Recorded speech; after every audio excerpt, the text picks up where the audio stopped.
Tunggu dulu.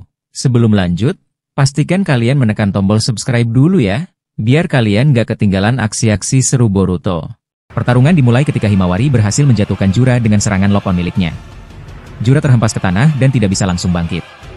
Himawari berdiri tegak di depannya dengan napas teratur, sementara angin berhembus pelan di sekitar medan pertempuran. Dari dalam tubuh Himawari, suara Kurama terdengar berat dan kagum.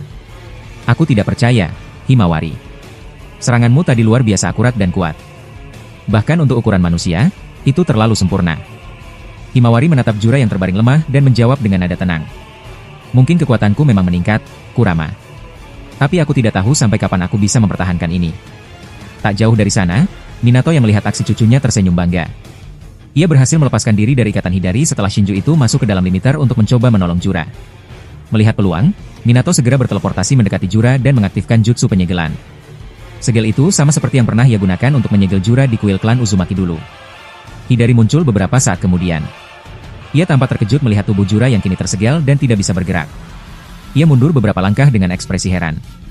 Kecepatannya luar biasa. Jadi ini memang benar, Hokage keempat seperti yang dikatakan Ishiki, gumamnya pelan. Sementara Jura masih belum sadarkan diri, Minato menatap Himawari dan berkata dengan nada lembut. Kerja bagus, Himawari. Aku tidak menyangka matamu berkembang sejauh ini. Kekuatan Byakugan MU sungguh luar biasa. Aku belum pernah melihat yang seperti itu sebelumnya. Himawari tersenyum kecil mendengar pujian itu, lalu menoleh ke arah Hidari yang berdiri tak jauh darinya. Wajah Hidari tampak tegang, bahkan sedikit takut melihat dua keturunan Uzumaki di hadapannya. Minato lalu menutup matanya sebentar, mengaktifkan kemampuan sensoriknya. Ia mencari keberadaan Orochimaru, satu-satunya orang yang ia percayai untuk menangani benda misterius yang belum diketahui bentuknya. Ia tahu benda itu berkaitan dengan evolusi terakhir Shinju yang dulu bergabung dengan tubuh Ishiki. Jika benda itu jatuh ke tangan Jura, gabungan antara Shinju dan Ishiki bisa berpisah secara permanen. Jura tidak ingin hal itu terjadi, karena ia sudah muak menjadi senjata perang bagi para Otsutsuki. Beberapa detik kemudian, Minato menemukan keberadaan Orochimaru. Ia menciptakan satu Kage Bunshin dan langsung berteleportasi ke tempat Orochimaru berada. Saat itu, Orochimaru sedang sibuk menahan efek serangan penghancur dari Shibai. Orochimaru menoleh kaget begitu melihat Minato tiba-tiba muncul di hadapannya. Minato? Kenapa kau muncul tiba-tiba di sini? Apa kau sudah berhasil menghentikan Jura? Minato mengangguk singkat. Ya, tapi bukan aku yang menghentikannya. Himawari yang melakukannya. Dia membuat Jura tak sadarkan diri. Sekarang aku butuh bantuanmu, Orochimaru. Ada sesuatu di rumah Naruto, benda misterius itu. Aku ingin kau menanganinya sebelum terlambat. Mendengar keseriusan dalam nada suara Minato, Orochimaru tidak banyak bertanya. Ia hanya mengangguk pelan. Baiklah. Kalau begitu, mari kita lihat benda itu. Mereka berdua lalu menghilang bersama melalui bayangan teleportasi Minato. Shikamaru yang ada di dekat sana sempat melihatnya, tetapi tidak sempat menanyakan apapun karena keduanya langsung pergi. Sementara itu, di desa Konoha, Boruto dan rombongan dari Iwagakure baru saja tiba. Di saat yang sama, mata Sharingan milik Itachi berdarah. Naruto segera menoleh padanya dengan wajah cemas. Itachi, ada apa dengan matamu? Itachi menutup sebelah matanya, lalu menjawab dengan nada tenang meski tampak menahan rasa sakit. Aku baru saja melawan pengaruh jutsu itu, Naruto. Setelah mendengar apa yang kau katakan di desa Iwa, aku berusaha menolak manipulasi Shibai, dan akhirnya aku berhasil. Tapi firasatku mengatakan, Shibai sedang menuju ke sini. Semua ini berbanding terbalik dengan pengaruh yang kurasakan sebelumnya. Boruto tampak terkejut. Sementara itu, Shibai versi baik yang berasal dari masa lalu tidak ikut bersama mereka. Ia memutuskan untuk menghentikan proses penyerapan cakra oleh Jura yang sebelumnya sudah ia ketahui dari Boruto. Ia tidak ingin manusia musnah, karena menurutnya, manusialah yang seharusnya mewarisi dunia ini. Boruto mencoba mendeteksi keberadaan Shibai, tetapi gagal. Dewa itu telah menyembunyikan cakranya hingga bahkan Jougan Boruto tak bisa menemukannya. Saat itu, Boruto melihat Madara dan Sasuke berdiri bersama. Ia menghampiri mereka dan bertanya.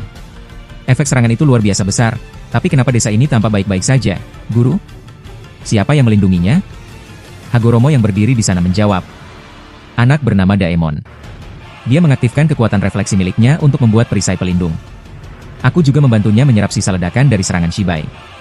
Kalau bukan karena dia, desa ini sudah hancur. Tapi ngomong-ngomong, di mana Indra dan Asura? Kenapa mereka tidak kembali bersamamu? Kaguya menjawab dengan wajah muram. Maafkan kami, Hagoromo. Mereka berdua diserap oleh Shibai. Semua terjadi terlalu cepat. Kami bahkan tidak sempat menyelamatkan mereka. Boruto mendengarkan dengan serius. Setelah beberapa saat, ia terbang melayang, mencoba mencari keberadaan Shibai versi jahat. Dari atas langit, Shibai menatap mereka dengan tenang, sembari mengumpulkan cakra untuk serangan kedua. Naruto menggenggam tangannya, terlihat marah. Obito yang berdiri di dekatnya menyarankan sesuatu. Naruto, mungkin ada satu orang yang bisa melihatnya dengan jelas. Siapa? Tanya Naruto cepat. Bahkan Tobirama tidak bisa menemukan lokasi Shibai. Lalu Itachi berkata, bukankah di desa ini ada perempuan bernama Eida? Beberapa detik kemudian, Eida dan Shikamaru melompat ke arah mereka. Naruto langsung menyapa Shikamaru dengan senyum hangat. Senang melihatmu selamat, Shikamaru. Terima kasih, Hokage, jawab Shikamaru singkat. Tanpamu, kami mungkin sudah tidak ada di sini. Obito kemudian bertanya pada Eida. Dengan kekuatan matamu, apakah kau bisa merasakan keberadaan Shibai? Eida menggeleng pelan. Sebenarnya, aku tahu dia ada di atas Konoha. Tapi posisinya terus berubah, berpindah sangat cepat. Aku yakin dia menyembunyikan dirinya dengan kekuatan yang mirip dengan mataku. Tiba-tiba tanah bergetar keras, lalu kembali tenang. Naruto menoleh cepat. Apa yang terjadi tadi? Tobirama segera menjawab. Getarannya berasal dari arah rumahmu, Naruto. Mereka semua berlari ke sana. Di rumah Naruto, benda misterius itu memancarkan cahaya terang yang menyilaukan. Hidari yang masih di sana menatap heran. Sekarang apalagi ini? Apa yang sedang mereka lakukan? Sementara itu, Minato dan Orochimaru sedang berusaha memindahkan benda itu. Tapi tiba-tiba cahaya dari benda itu membakar tubuh Orochimaru. Orochimaru! Apa yang terjadi? Teriak Minato panik. Namun, sebelum mereka sempat berbuat banyak, Shinju Hidari mencoba mendekati Jura yang masih dijaga Himawari.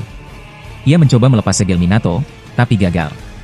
Ia pun menunggu sambil memperhatikan cahaya yang semakin terang. Beberapa detik kemudian, benda itu meledak. Orochimaru terkena ledakan cahaya, dan Minato berusaha mengaktifkan Hiraishin sambil menyentuh pundaknya. Ia berhasil berpindah ke tempat Himawari, tapi Orochimaru tidak ikut bersamanya. Minato terkejut melihat hal itu. Tubuh Orochimaru terserap ke dalam cahaya benda misterius tersebut. Cahaya perlahan mereda. Dari bentuknya, kini benda itu tampak seperti Togedama, meski dalam wujud yang berbeda. Saat itu, Boruto dan Naruto tiba dengan Hiraishin. Naruto langsung meninju wajah Hidari, membuat Shinju itu terpental menabrak dinding rumah. Boruto menoleh cepat. Kakek, apa yang terjadi? Getaran dan cahaya itu tadi dari mana? Dan kemana Orochimaru? Minato menjawab dengan wajah tegang. Itu berasal dari benda misterius di rumah ayahmu. Sayangnya, Orochimaru terserap ke dalamnya. Boruto dan Naruto sama-sama menatap benda itu. Boruto membuka mulutnya pelan. Jadi benda ini? Togedama? Aku kira bentuknya akan seperti sesuatu yang sakral. Naruto menatapnya kesal. Jangan bercanda, Boruto. Sekarang kita harus mencari cara untuk menemukan Orochimaru di dalamnya. Namun sebelum mereka sempat berpikir lebih jauh, Jura tiba-tiba sadar. Ia menghancurkan segel Minato yang mengikatnya. Minato terkejut melihat hal itu. Jura melayang ke udara sambil memanggil ular raksasa, dan dari tubuhnya keluar kekuatan Orochimaru. Boruto segera melompat, membentuk rasengan besar di tangannya dan berteriak. Aku tidak akan membiarkanmu mengamuk lagi. Ia menyerang ular itu, tapi makhluk itu membuka mulutnya dan menelan Boruto bulat-bulat. Naruto berteriak. Boruto. Beberapa detik kemudian, Boruto muncul kembali di samping Naruto menggunakan Hiraishin. Di belakangnya, tubuh ular itu terbelah menjadi dua. Boruto menatap ke arah Jura dengan wajah serius dan berkata, sepertinya tubuh Orochimaru sudah menyatu dengan Shinju Jura, dan ini benar-benar gawat. Minato dan Himawari berpindah ke tempat Boruto berada. Wajah Minato terlihat serius. Ia berkata pelan, keadaan ini benar-benar tidak menguntungkan untuk kita. Kita kehilangan seseorang yang biasanya selalu tahu harus berbuat apa saat masalah besar datang. Himawari hanya menatap diam, mencoba memahami maksud kakeknya. Sementara itu, di desa Kumogakure, Kawaki dan Nagato sedang menghadapi Amado. Kawaki terlihat tegang tapi berusaha menenangkan dirinya. Meskipun selama ini dia takut kepada Amado, kali ini dia mencoba mengabaikan rasa takut itu. Amado menatap Kawaki sambil tersenyum tipis, kau sungguh berani, Kawaki. Apa kau benar-benar ingin melawanku? Kawaki mengepalkan tangannya dan menjawab dengan suara berat, aku sudah muak jadi alat percobaanmu hanya demi menghidupkan kembali putrimu. Kau sudah melampaui batas. Ia kemudian mengaktifkan karma di tangannya, dan lanjut berkata, sekarang kau membuat pohon itu menyerap cakra manusia. Kau sama saja dengan Shinju. Aku akan menghentikanmu di sini. Amado menatapnya tanpa banyak bicara. Ia lalu menaruh tubuh Urashiki di atas batu. Seketika, ranting-ranting pohon cakra muncul dan menyerang ke arah Kawaki dan Nagato. Nagato segera menggerakkan tangannya dan menggunakan Shinra Tensei untuk menjauhkan ranting-ranting itu. Sementara Kawaki mengecilkan sebagian ranting dengan kemampuan mata Sukuna Hikona miliknya. Namun, sebelum sempat bereaksi lebih jauh, Amado muncul di depan Kawaki sambil memperlihatkan buah cakra di tangannya. Melihat itu, Kawaki langsung terkejut dan tubuhnya bergetar. Tiba-tiba darah mengalir dari mulutnya, membuat Nagato kaget. Nagato segera menarik tubuh Amado dengan Banshoten-in untuk menyelamatkan Kawaki. Tapi Amado menunjukkan kekuatan Otsutsuki-nya. Ia melepaskan aura besar yang membuat Nagato terlempar jauh. Nagato mencoba bangkit. Dengan cepat, ia mengeluarkan puluhan batang besi hitam dan melesatkannya ke arah Amado. Namun Amado menahan semuanya, lalu membalikan arah besi itu ke Kawaki. Kawaki berusaha menghindar, tapi tiba-tiba tangan Amado muncul dari bawah tanah dan mencengkram kakinya. Besi-besi itu seharusnya menusuk tubuh Kawaki, tapi Amado mengubah arah serangan itu hingga hanya merobek pakaian dan celananya. Kawaki pun terjatuh keras ke tanah. Amado mendekatinya perlahan. Ia menatap Kawaki yang kesakitan, lalu menginjak perutnya sambil berkata dengan nada dingin, "Ikuti saja perintahku, Kawaki. Aku masih bersikap lembut padamu, jadi jangan membuatku kehilangan kesabaran." Saat itu, dari kepala Amado muncul satu tanduk kecil, dan ekspresi Kawaki berubah ketakutan. Tak lama, matanya terpejam, dan ia jatuh tak sadarkan diri. Amado menarik napas panjang, lalu menghapus tanduk itu. Ia bergumam pelan, "Dia sempat melihatku. Aku harus menghapus ingatannya agar tak mengingat apa yang baru saja terjadi." Di sisi lain, Boruto tiba-tiba mengeluarkan aura berwarna hijau dari seluruh tubuhnya. Naruto yang berdiri tak jauh darinya terkejut dan segera berkata, "Tunggu, aku mengenal cakra ini. Apa ini cakra Toneri?" Ekspresi Naruto berubah serius, mencoba memahami apa yang sedang terjadi. Sesaat kemudian, Boruto menghilang dari tempatnya. Jura yang memperhatikan hal itu langsung menyadari apa yang akan terjadi. Ia berkata pelan, "Dia pasti akan muncul di dekatku." Dugaan Jura ternyata benar. Boruto muncul di hadapannya, namun bukannya menyerang secara fisik, Boruto justru menggunakan genjutsu. Ia menciptakan ilusi yang membuat Jura tersiksa tanpa bisa melawan. Tapi kekuatan besar itu punya harga. Setengah dari karma Momoshiki di tubuh Boruto mulai berkurang. Ketika Boruto mencoba mendekatkan matanya untuk menyalurkan Jogan ke mata Jura, Jura berbicara dengan nada dingin, "Kau pikir aku akan menyerah begitu saja? Semua ini adalah bagian dari rencanaku. Siapkan dirimu, Boruto. Kau akan menanggung kematian semua orang di desa ini." Tiba-tiba, Jura mengaktifkan sebuah jutsu besar. Akar-akar pohon cakra di bawah tanah Konoha mulai keluar dan menjalar ke segala arah. Boruto kehilangan fokus karena gangguan itu. Naruto yang melihat hal tersebut langsung marah dan berteriak, "Sial! Kau melanggar kesepakatan kita, Jura." Di atas langit, Dewa Shibai Otsutsuki versi jahat yang sedang melayang di atas Sasuke dan Madara juga terkejut melihat akar pohon Jura bermunculan. Tobirama yang berada di dekat Obito berkata cepat, "Jura sudah menyiapkan ini sebelumnya." Dia benar-benar licik. Jumlah akar di sini jauh lebih banyak dibandingkan di desa lain. Sasuke menebas akar-akar yang mendekatinya, sementara Madara membakar sisanya dengan api besar. Dari atas langit, Shibai tersenyum sinis dan berkata pelan, "Menarik, aku ingin lihat sampai sejauh mana mereka bisa bertahan." Namun saat ia sedang memperhatikan, tiba-tiba Hagoromo, sang Rikudo Sennin, muncul di belakangnya. Dengan suara tenang tapi tegas, ia berkata, "Aku takkan membiarkanmu menghancurkan desa ini." Ia segera memukul Shibai menggunakan tongkat Rikudo miliknya. Shibai menahan serangan itu dengan lengannya, wajahnya tampak bingung. "Bagaimana mungkin? Jutsuku seharusnya tak bisa dideteksi siapapun." "Bagaimana kau tahu posisiku, Hagoromo?" tanyanya. Hagoromo menjawab, "Kau menyerap tubuh kedua putraku. Aku melacakmu melalui cakra mereka." Setelah itu, Hagoromo mengaktifkan teknik penyerapan cakra putranya, menarik kekuatan mereka kembali. Shibai merasakan tekanan besar, dan dari tubuhnya keluar cakra Asura. Cakra itu berubah menjadi sosok Asura yang utuh. Ia menatap ayahnya dan berkata pelan, "Terima kasih, Ayah, kau telah membebaskanku." Namun tubuh Shibai masih menyimpan kekuatan indera.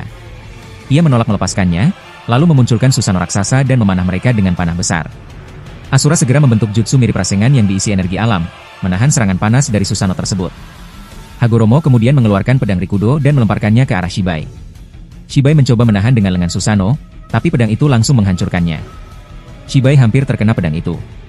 Hagoromo berkata, "Ada dua pedang Rikudo. Ini yang asli." Ia menegaskan bahwa pedang yang pernah digunakan Obito hanyalah versi lemah dari miliknya. Hagoromo kemudian mengejar Shibai yang melarikan diri ke langit Konoha.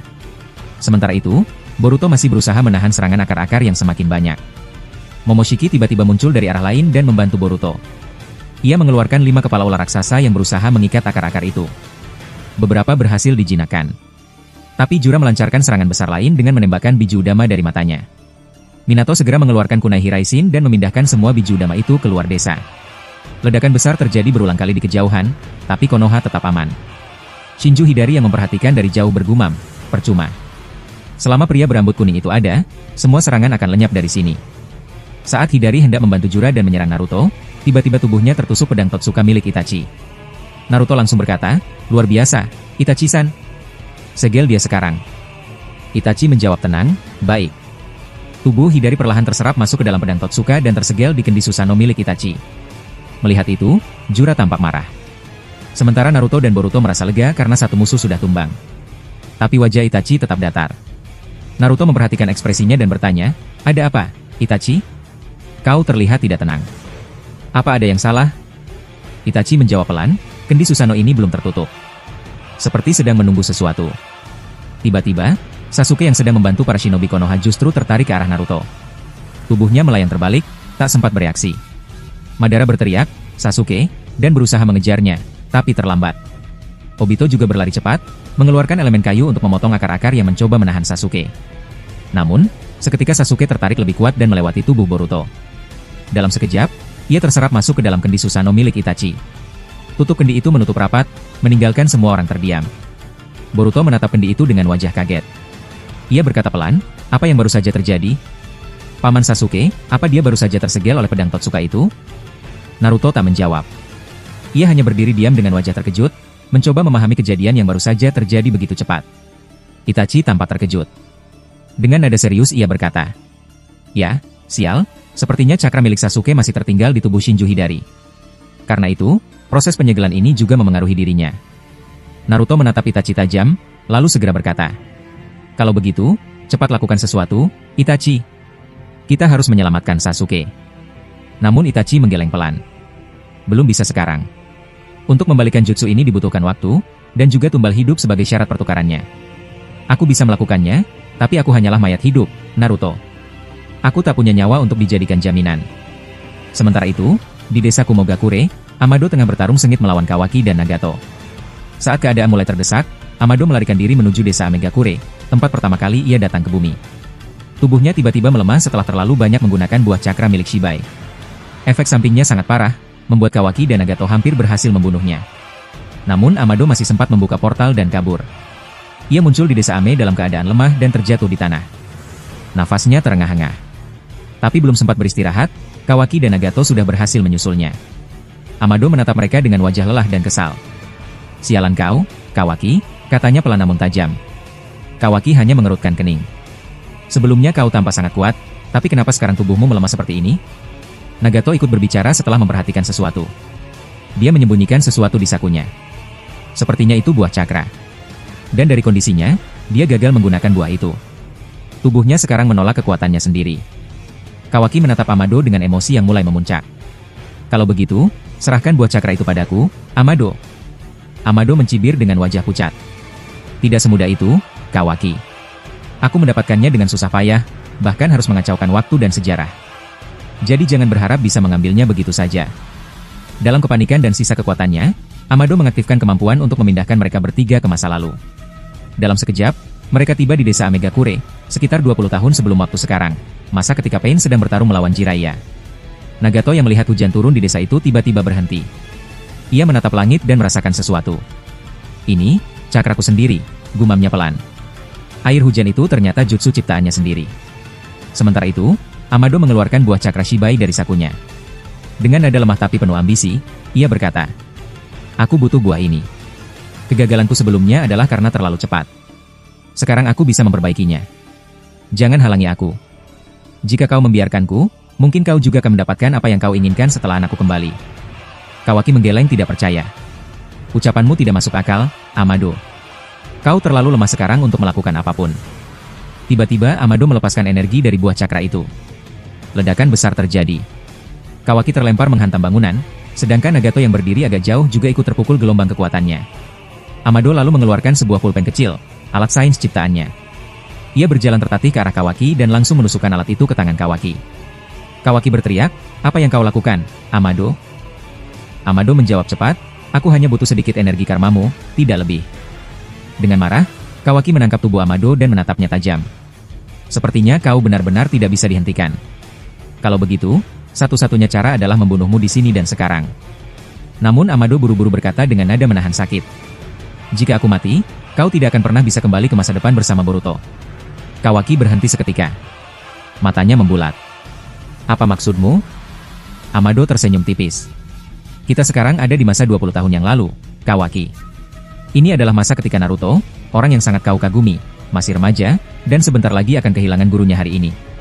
Kawaki terdiam sejenak, lalu dengan kesal mendorong Amado hingga terjatuh. Kalau begitu, kenapa kita tidak bisa kembali? Amado menjawab tenang, karena aku sudah menghapus koordinat masa depan. Hanya aku yang bisa membukanya kembali. Jadi membunuhku bukanlah pilihan yang bijak. Sementara itu, di Konoha, Naruto tampak gelisah. Sasuke masih tersegel di dalam kendi Totsuka milik Itachi, dan Naruto mulai kehilangan akal. Kita harus membalikkan jutsu itu, katanya. Tapi nyawa siapa yang akan dikorbankan kali ini? Itachi berpikir sejenak, lalu berkata, kita bisa menggunakan tubuh Sumeaka. Dengan itu, jutsunya bisa dibalikkan.